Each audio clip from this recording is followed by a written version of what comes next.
যারা বড় বড় কথা বলেছেন তারা দেশ ছেড়ে পালিয়ে গেছে। আমি 14 বছর কারাবরণ করার পর মুক্ত হয়ে আমি আমার নিজ এলাকায় যাওয়ার জন্য এখানে উপস্থিত হয়েছি। আমি আমার দেশবাসীকে, বিশেষ করে আমার এলাকার জনগণকে ধন্যবাদ জানাই। আমার জন্য যারা রোজা রেখেছেন, নামাজ পড়েছেন, মানত করেছেন, কারো শরীরে গ্লাভি ধরে কান্নাকাটি করেছেন, তাদের দোয়া আল্লাহ কবুল করেছেন। দেশও স্বাধীন হয়েছে নতুন করে, আমি মুক্ত হয়েছি। আমি এখন মুক্ত, আমি এখন স্বাধীন, আমি এখন নিজের মতামত নিজে প্রকাশ করতে পারি।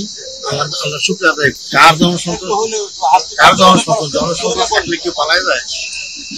জনসংখ্যা থাকলে কেউ পালায় না, জনগণই তাকে রক্ষা করে। আমরা পালাইনি, আমাদের কেউ পালায়নি। আমাদের মীর কাসেম আলী সাহেব এই মামলা যখন শুরু হয় তখন আমেরিকায় ছিলেন, ওনাকে বলা হয়েছে আপনি আসবেন না। উনি আমি কোনো অপরাধ করিনি, আমি আমার দেশেই মরবো। উনি দেশে আসছেন।